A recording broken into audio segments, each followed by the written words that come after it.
वक्फ पर रोने वाले मलेशिया का देखें हाल। मुस्लिम देश में मंदिर को बनाया जा रहा मस्जिद। 2300 मंदिरों पर छाए खतरे के बादल।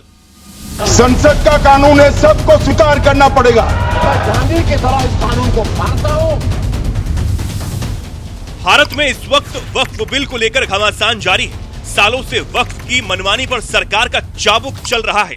भारत में रेलवे और रक्षा मंत्रालय के बाद सबसे ज्यादा जमीनों के मालिक वक्फ बोर्ड को काबू में रखने के लिए सरकार नया बिल लेकर आई तो हंगामा खूब हो रहा है। सरकार के फैसले के खिलाफ वक्फ बोर्ड को खत्म करने की बातें फैलाकर सरकार को बदनाम भी किया जा रहा है।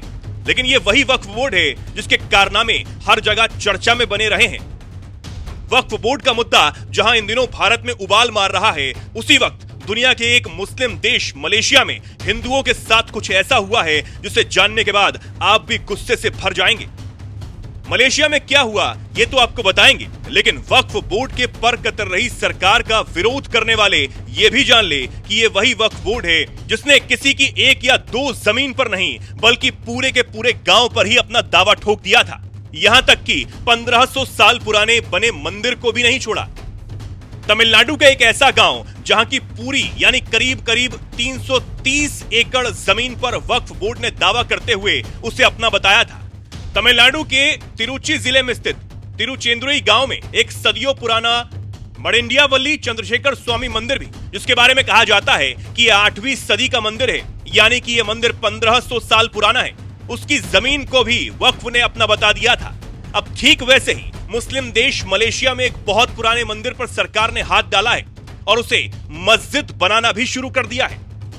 दरअसल मलेशिया में सरकार ने एक पुराने हिंदू मंदिर की जगह एक मस्जिद को बनाने की मंजूरी दी है, जिससे मलेशिया में हिंदुओं और मुसलमानों के बीच तनाव बढ़ चुका है। यहां तक कि प्रधानमंत्री अनवर इब्राहिम ने नई मस्जिद की नींव भी रख दी है, जिससे खासकर हिंदू समुदाय में गुस्सा भड़का हुआ है। मलेशिया की राजधानी कुआलालंपुर में 130 साल पुराने देवी श्री पथुराकाली अम्मन मंदिर को हटाया जा रहा है।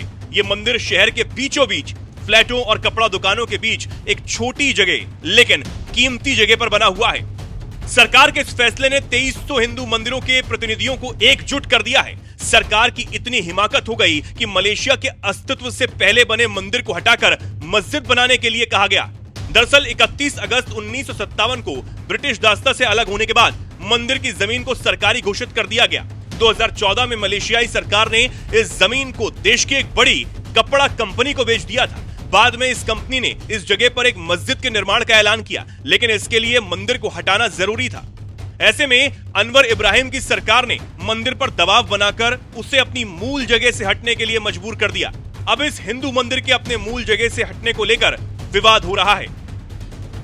मलेशियाई सरकार का दावा है कि उसने इस मंदिर को बनाने के लिए दूसरी जगह दे दी है, लेकिन इस पर भी कट्टरपंथी बवाल काटे हुए हैं। कट्टरपंथियों का कहना है कि सरकार ने मंदिर को जमीन क्यों दी। इतना ही नहीं, कट्टरपंथी सोशल मीडिया पर भी अल्पसंख्यक हिंदुओं के खिलाफ नफरत फैलाने का काम कर रहे हैं और जमकर जहर उगला जा रहा है। लेकिन दूसरी तरफ अपने अस्तित्व पर मंडरा रहे खतरे को देखते हुए 2300 से ज्यादा मंदिरों के प्रतिनिधियों ने कुआलालंपुर में इस हफ्ते के अंत में एक बड़ी बैठक बुला ली है। इसका मुख्य उद्देश्य मंदिरों की जमीन पर अवैध कब्जों को हटाने और सरकार पर दबाव बनाने के लिए एक नई रणनीति तैयार करना है। अब वक्फ बोर्ड के कारनामे कितने खतरनाक रहे और इस बिल का विरोध करने वाले मलेशिया से आई इस खबर पर क्या कहेंगे, ये देखने वाली बात होगी।